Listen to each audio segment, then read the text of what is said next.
Bismillahirrahmanirrahim. Assalamualaikum warahmatullahi wabarakatuh. Waalaikumsalam warahmatullahi wabarakatuh.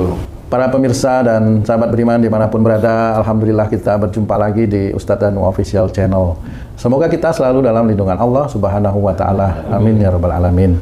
Di video kali ini kita akan ngaji lagi bersama guru kita Pak Ustadz Danu. Assalamualaikum Pak Ustadz. Assalamualaikum. Amin. Assalamualaikum Bang Ji. Waalaikumsalam Pak Tung. Amin. Alhamdulillah. Para pemirsa dan sahabat beriman dimanapun berada, kajian kami kali ini mungkin cukup eksklusif mengenai hal yang biasa sekali kita lakukan ya. Cuman kadang-kadang kita tidak kurang paham, kurang memahami bagaimana sih nanti bisa diterimanya sesuatu yang kita berikan, sedekah misalnya seperti itu. Nah Pak Ustadz, kalau seseorang atau kami melakukan sedekah, kadang-kadang kan mengharapkan sesuatu dari sedekah itu Pak Ustadz. Nah sebenarnya sedekah yang diterima oleh Allah itu yang seperti apa Pak Ustadz? Ya, bismillahirrahmanirrahim. Assalamualaikum warahmatullahi wabarakatuh. Waalaikumsalam warahmatullahi wabarakatuh. Amin ya rabbal alamin. Sedekah yang diterima oleh Allah Ta'ala, ya istilahnya kalau menurut catatan, ya saya belum pernah tahu ya. Betul Pak Ustadz. Tapi paling tidak itu kan catatan keilmuannya ya. Jadi istilahnya ini loh sedekah yang diterima Allah ini gini, malaikat ngomong itu ya belum pernah gitu ya. Secara keilmuan aja. Iya. Jadi yang namanya bersedekah itu banyak sekali teman-teman dakwah itu memberikan banyak alasan untuk bersedekah. Banyak alasan untuk bersedekah. Jadi ada orang yang lagi terbelit utang disuruh bersedekah. Iya. Gitu. Kalau kamu nanti bersedekah, utangmu nanti dilunaskan oleh Allah Ta'ala. Gitu. Kamu udah utang mau bersedekah. Ya sudah, dia cara-cara yang seperti itu. Ya sebenarnya kita harus bisa berpikir realistis ya sebenarnya. Jadi harus nurut kenapa berutang seperti itu. Kalau sudah dilalah pekerjaan yang dia pikir itu bisa menjadikan menambah secara nilai ekonominya, nggak taunya zong, blong umpamanya. Nah, itu kan pikiran manusia. Kalau udah pikiran manusia terus nanti lari ke ustadz, nanti ke kiai, minta agar utangnya dilunasi oleh Allah Ta'ala. Yang nikmati itu dia, ke Allah suruh lunasi. Jadi intinya ada yang seperti itu alasannya lunasan utang. Alasan yang lain ada sedekah agar kaya, rezekinya itu terus menerus.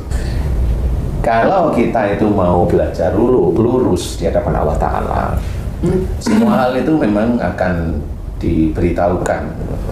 Di dalam Quran diceritakan bersedekah itu bisa istilahnya itu dilipatkan pahalanya 10 kali. Di ayat yang lain bisa 700 kali dengan kalimat yang seperti ya perkataan-perkataan kiasan istilahnya. Nah, sebenarnya yang harus kita ketahui adalah dibalas 10 atau 700 kali itu sebenarnya balasan belum tentu itu wujudnya adalah harta sebenarnya. Belum, tidak sama seperti yang orang lain pikirkan kalau bersedekah dengan uang nanti baliknya uang, nggak seperti itu. Nah, kalau seseorang itu sudah berpatokan seperti itu pasti dibalas. Jawaban pasti ini hanya milik Allah. Memang Allah membalas dengan catatan bersedekahnya niatnya betul-betul hanya lillahi ta'ala, hanya mencari ridha Allah. Jadi tidak punya keinginan untuk dibalas oleh Allah Ta'ala dengan kekayaan, dengan indah. Karena kalau kita menginginkan kekayaan secara fisik, harta dan sebagainya, keinginan itu sebenarnya dijawab di dalam surat yang lain bahwa kalau seseorang itu minta dunia akan diberi oleh Allah Ta'ala, tidak dikurangi, tetapi nanti di akhirat akan dimasukkan ke dalam neraka dalam keadaan hina. Jadi sebenarnya sudah dijawab oleh Allah Ta'ala dalam Quran, cuma manusia muslim itu seringnya ndablak atau juga nggak tahu, saya nggak ngerti ya kenapa gitu. Atau memang guru-gurunya juga nggak paham tentang itu, sehingga dicarilah jalan secara duniawi, yaitu sedekah biar kaya. Sedekah biar penyakitnya sembuh, bukan seperti itu. Nah dulu nggak pernah sedekah. Nah sekarang sedekahnya bukan karena Allah, malah karena biar kaya, biar penyakitnya sembuh, biar anaknya pinter, biar anaknya laki, biar anak jadi perempuan, biar macam-macam. Itu kan duniawi sebenarnya. Jadi kalau memang sudah Allah menganjurkan itu untuk akhirat, cukuplah memang kita itu niatnya untuk akhirat, yaitu lillahi ta'ala. Nah, di titik ini berapa besarnya sedekah itu tidak perlu difikirkan dulu, yang penting adalah keikhlasan. Sedikit ikhlas ya baik, banyak ikhlas alhamdulillah baik, lebih banyak lagi alhamdulillah. Cuma dari sisi tersebut yang harus kita pikirkan adalah dijaga jangan sampai sedekah ini menjadi ujub riya kita. Jadi kalau kita ujub, kita riya, itu bisa menghilangkan amal-amal yang kita kerjakan. Nah, kapan amal itu bisa tidak ditulis oleh Allah Ta'ala? Saya kasih contoh. Suatu ketika orang itu bercerita tentang sedekahnya dia. Biasanya kita itu gatel mau ngomong. Gatel sekali mau ngomong. Mulut itu gatel sekali. Nah, di titik gatel sekali itulah malaikat tuh memasang telinganya, melihat mulut kita mau ngomong apa tidak. Itu yang harus diperhatikan. Itu ujian dari Allah Ta'ala untuk kita-kita yang memang sudah pernah bersedekah atau sering bersedekah. Itu ujian sebenarnya. Nah, di titik kita itu bisa malah istighfar, memuji Allah tanpa kita bercerita, alhamdulillah itu loloslah kita dari ujian. Dan itu kita dianggap bisa menjaga ibadah kita, yaitu tidak ujub, tidak riya, bahkan tidak sombong. Nah, kalau kita itu sendiri gatel akhirnya ngomong, akhirnya di ngomong itu memunculkan kebanggaan-kebanggaan kita, selesai sudah. Jadi cara kita bersedekah agar sedekah kita diterima oleh Allah Ta'ala itu tetap seperti tersebut. Jangan sampai kita bersedekah hanya ingin kaya, jangan. Bersedekahlah aja. Istilahnya kalau dalam Quran ceritakan alladzina yunfikuna fis-sarai wad-dharra. Jadi kita memberikan sedekah di waktu lapang maupun di waktu sempit. Kita memberikan harta kita di waktu lapang. Lapang itu sebenarnya Allah menitipkan banyak rezeki kepada kita, ya bersedekah. Dan di waktu sempit, pada saat karena memang namanya wira swasta itu kan nggak selamanya ada. Kadang-kadang sempit beneran. Nah, itu tetap aja bersedekah karena Allah Ta'ala. Dan itu ujian dari Allah Ta'ala. Pada saat dilapangkan dia sedekah banyak, pada saat disempitkan dia sedekah juga tidak sedikit, lumayan lah istilahnya. Nah, ini dilihat oleh Allah Ta'ala, dicatat oleh para malaikat. Nah, inilah yang menjadikan dia bersedekah karena Allah atau dia bersedekah mau ujub, riya, bangga maupun sombong. Nah, sedekah yang seperti inilah yang insya Allah itu bisa dibalas oleh Allah Ta'ala, tergantung Allah. Allah mau membalas 10 kalinya atau membalas sampai 700 kalinya, itu hanya Allah. Kalau saya dengar dari penjelasan Pak Ustadz, berarti apakah sedekah itu menjadi tabungan seseorang di akhirat, Pak Ustadz? Ya. Oh. Jadi sedekah itu salah satunya sebenarnya adalah memudahkan kesulitan saudaranya. Jadi meringankan kesulitan saudaranya, meringankan secara duniawi. Tapi kalau itu benar-benar niatnya kan Allah Ta'ala, banyak hal yang disampaikan nanti, yaitu kalau dalam hadisnya diceritakan kalau seorang itu mempermudah kesulitan saudaranya, maka dia di akhirat akan dimudahkan oleh Allah Ta'ala. Dimudahkan apa? Ya, bisa aja dosa-dosanya dikurangi langsung karena memudahkan saudara-saudaranya. Seperti itu. Jadi nggak bisa nanti di akhirat dapat kemudahan tapi di dunia dapat kekayaan, ya kan? Ya, betul, itu namanya nafsu semua, kan nggak bisa seperti itu. Betul. Maunya sholat tekun tapi pinginnya kaya, ya nggak ketemu, kan gitu. Maunya dia kaya tapi hanya doa tok, ya nggak bisa. Walaupun dia baca Quran, hanya baca Quran tok tapi dia tidak ikhtiar, ya sama aja, dia tidak bisa mendapatkan. Karena baca Quran itu pahalanya ada, tapi kalau hanya cuma untuk kepingin jadi presiden kemudian hanya baca Quran toh, ya tidak bisa, ya tetap harus ada ikhtiar seperti itu. Pak Ustadz, apakah sedekah itu selalu bentuknya harta, Pak Ustadz? Enggak juga sih, itu infak ya. Kalau yang lain kan bisa aja dalam bentuk apa, baju, namanya bajumu. Itu sama dengan sedekah namanya, ya, Pak Ustadz, ya? Bajumu kamu kasih. Jadi sebenarnya yang penting keikhlasan itu sendiri, Pak Ustadz, ya? Iya, sebenarnya keikhlasan itu harus belajar, karena keikhlasan itu tidak hanya di mulut, tidak bisa. Keikhlasan itu harus belajar. Seseorang hanya bilang ikhlas, semua orang bisa, anak kecil bisa, orang non muslim pun bisa, ya, orang non muslim aja bisa bilang ikhlas, bisa juga ikhlas beneran juga bisa. Dan iya ikhlas beneran. Jadi kayak orang muslim yang orang non muslim yang kaya tuh, dia nyumbang ke yang Afrika sampai triliunan, ya itu yang ikhlas. Iya, walaupun dia non muslim. Nah, itu dicatat nggak amal baiknya? Dicatat. Untuk apa itu Pak Ustaz? Lah kan semua manusia terlahir tetap ada malaikat yang menjaga, dia non muslim atau kafir atau muslim, semua dijaga. Kalau dia melakukan kebaikan dicatat itu perbuatan baik. Apakah itu nanti akan melalui proses hisab juga mereka-mereka itu Pak Ustaz? Nah, nanti dulu. Iya. Itu dia, itu sedekah banyak begitu dicatat oleh Allah Ta'ala. Persoalannya adalah dia sebelum mati muslim apa enggak, itu aja persoalannya. Itu yang membedakan itu Pak Itu yang Ustaz. membedakan. Kalau dia muslim, dia mu'alaf, kemudian berdoa, ya Allah, aku mohon kepadamu semua amal-amal baik yang aku lakukan sejak akhir balikku hingga saat ini, semuanya aku niatkan lillahi ta'ala, lah baru catatan itu langsung menjadi positif baik. Ya Allah, aku mohon kepadamu semua dosa-dosa yang aku lakukan, kan gitu ya, sejak akhir balikku sampai saat ini, ampuni dosa-dosaku ya Allah. Ya tidak semuanya diampuni dulu, kan gitu. Memang Allah Maha Pengampun, tapi ampunannya kan urut, gitu loh istilahnya. Kalau orang beli tiket bioskop zaman dulu itu kan antri kan ya urut di depan ya gitu. Ya terus Nggak boleh nyalip. Bukan nggak boleh nyalip, itu langsung selesai sekali Ya, benar, tarikan kan benar, nggak benar. bisa seperti itu. Karena tergantung doa itu tergantung amal solehnya dan juga tergantung imannya. Wa yastajibul ladzina amanu wa amilus sholihat. Dan Allah akan mengabulkan doa orang yang beriman, imannya kuat nih, serta selalu mengerjakan amal soleh, dikerjain terus. Makanya kalau dia itu mu'alaf, dia belum ada amal karena belum diminta yang dulu-dulu.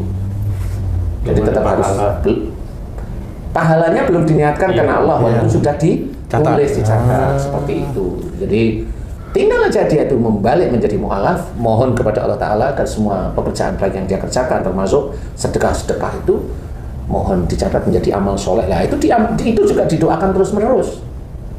Didoakan terus-menerus setiap saat, setiap harinya. Mudah-mudahan akhirnya sebelum nanti si mu'alaf itu meninggal, catatan amal solehnya lengkap, aman sih sudah di akhirat. Ya, insya Allah seperti itu. Ustaz, sebelum lanjut Ustaz, sedekah nih Ustaz. Sedekah itu kan idealnya ke fakir miskin, anak yatim, ya. Dan beberapa kriteria lain yang berhak menerima sedekah. Nah, tapi di antara kita, di masyarakat kita, sedekah itu nggak hanya kepada yatim, duafa, tapi sesama Ustaz, yang level ekonominya itu sama gitu Ustaz. Apakah itu dihitung sedekah juga Ustaz? Enggak. Misalnya kita bayarin makan, sedekah nih, gitu Ustaz. Oh, itu nggak bisa dikatakan sedekah itu ya. Jadi itu bisa dikatakan sekarang mau bayarin makan dasarnya untuk apa? Wih. Kan ditanya dulu, dasar kamu apa namanya? Dasar kamu bayarin makan untuk apa? Kan gitu. Itu perlu ditanyain. Kalau itu sebagai perkawanan, ya nanti perkawanan. Berbuat baik. Berbuat itu baik jadi- aja, itu muamalah biasa. Jadi kayak orang nyebrangin orang tua yang ini ya itu mau apa? Kalau itu kan bisa niatnya karena Allah, bisa kasihan, bisa. Kalau sama-sama Haji C mamanya ngasih uang ke saya, lah kan bingung saya jadinya. Ji, ini buat apa ini? Bayar utang. Nyogok apaan kan gitu ya.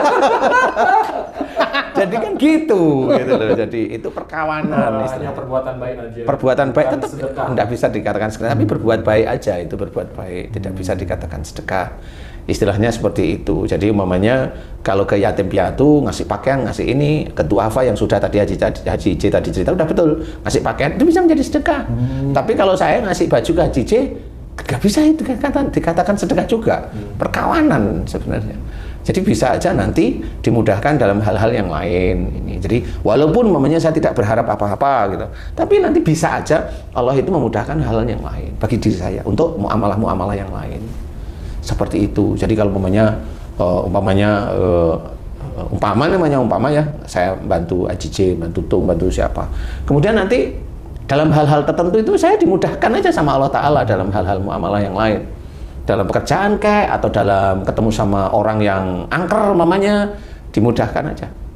Dan itulah yang masuk kategori Allah akan membalas seperti itu. Tetapi kalau itu dikatakan sedekah bukan pada tempatnya.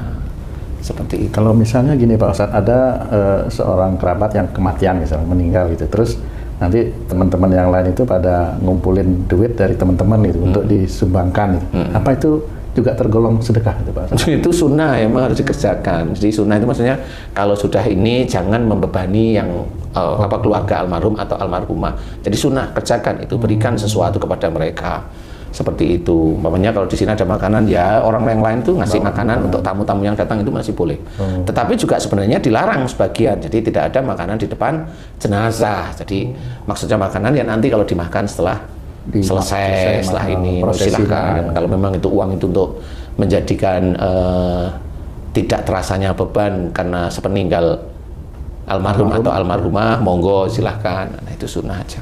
Oke Ustaz, ujian manusia itu kan setiap saat, setiap detik lah, pokoknya hidup itu ujian Ustaz.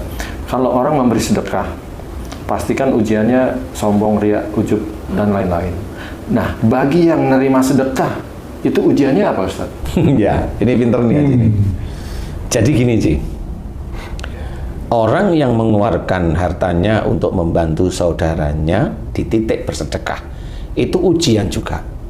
Ada seseorang saudaranya meminta pertolongan, Ci tolong dong, istriku sakit, aku juga sakit, anakku sakit, anakku yang satu butuh sekolah, butuh kuliah, ini semesteran anakku belum bayar semesteran.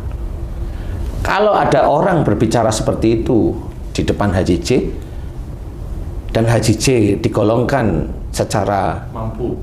normatif itu mampu, berarti Haji C itu dituntun untuk bersedekah. Petunjuk ya? Petunjuk gitu. Paham ya? Yes. Tapi nanti orang yang meminta agar dibantu oleh Haji C, dia memang pada waktu itu minta pertolongan, benar. Paham ya? Itu dibantu, Haji C mendapatkan pahala, insya Allah ya, insya Allah mendapatkan pahala.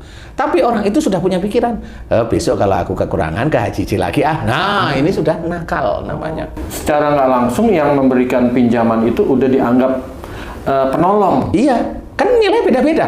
Jadi dia mau menggunakan caranya kebaikannya Haji C untuk menolong dia lagi. Menolong dia lagi. Haji C lama-lama tahu, ini sebenarnya saya dikerjain, tapi karena dia minta, bismillah, saya kerjakan karena Allah. Persoalan antara dia yang nakal, saya serahkan kepadamu ya Allah. Wah, itu ngeri kalau sudah gitu. Jadi orang yang meminjam itu menjadi target oleh Allah Ta'ala, menjadi target. Jadi dia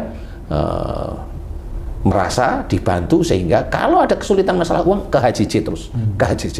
Bahaya nanti. Orang itu bahaya di hadapan Allah Ta'ala. Apapun bentuknya. Seperti itu. Nah inilah yang harus diketahui bahwa orang yang diberi sedekah pun harus berpikiran yang baik. Tidak bisa menjadikan merasa, oh saya dibantu terus besok saya minta lagi, gitu. Seperti itu. Nah inilah yang harus disadari bahwa dia harus kembalikan lagi ketemu sama Haji C. Bilang, Ci, nggak taunya setelah saya hitung-hitung saya nggak punya simpanan. Kan beda. Karena Haji C itu sudah biasa sedekah santai, tahu itu simpanan punya atau nggak punya itu sudah husnudon terus ya. Iya nggak apa-apa. Jawabannya begitu. Wah ini Haji C ini benar-benar orang-orang yang hebat. Apakah di titik itu memberikan pinjaman menjadi sedekah akhirnya Pak Ustadz? Ini kan antara memberikan pinjaman dan menjadi sedekah ini kan. Ya memang akhirnya di dalam Quran itu diceritakan jika ada saudaramu yang ibaratnya itu tidak mampu mengembalikan, ikhlaskan. Nah itu menjadi sedekah. Itu bukan hanya sedekah, mungkin dihitung tiap hari sedekah sebanyak orang yang minjam itu. Iya bisa, makanya itu kan kalimat dalam Quran, dalam surat Al-Baqarah itu sendiri kan sebenarnya harus difahami bahwa orang itu jangan punya pikiran yang macam-macam atau suuzon. Allah juga sudah menceritakan kalau memang dia tidak mampu membayar ya diikhlaskan aja. Insya Allah kurang lebihnya seperti itu. Nah kalau kita memang mau sedekah, ridha Allah, sedekahlah. Ya kalau bisa jangan sedikit, kalau punya uang kan gitu ya jangan sedikit. Kalau bilang banyak ya tergantung lah hati gimana. Kemudian serahkan sama Allah Ta'ala, hanya mencari ridha Allah, tidak usah meminta balasan. Allah nanti akan yang menggerakkan semua atribut Allah yaitu para malaikat. Apa yang mau dikerjakan, serahkan sama Allah Ta'ala. Niatkan semuanya sedekah itu lillahi ta'ala. Jangan sedekah itu dijejerkan, dibarengkan, atau digunakan untuk duniawi. Jangan, karena nanti di akhirat akan menyesal. Dan sudah ada korban dari orang-orang yang terkena sedekah agar kaya, itu sudah banyak korban. Jadi itulah cara-cara yang tidak baik. Ya, insya Allah seperti itu. Allahu a'lam. Masya Allah, Alhamdulillah, terima kasih banyak penjelasannya Pak Ustadz. Para pemirsa dan sahabat beriman dimanapun berada, demikian tadi penjelasan dari guru kita Pak Ustadz Danu mengenai sedekah yang sering sekali kita lakukan, tapi kadang-kadang kita meminta balasan dari apa yang kita keluarkan. Mudah-mudahan video kami kali ini bisa menambah wawasan untuk meningkatkan keimanan dan ketakwaan kita kepada Allah Subhanahu wa Ta'ala. Amin ya Rabbal Alamin. Saya Tung pamit diri. Sampai jumpa di video kami yang lain, dan apabila ada kata-kata kami yang salah dan kurang berkenan, kami mohon maaf. Wassalamualaikum warahmatullahi wabarakatuh. Waalaikumsalam warahmatullahi wabarakatuh. Alhamdulillah.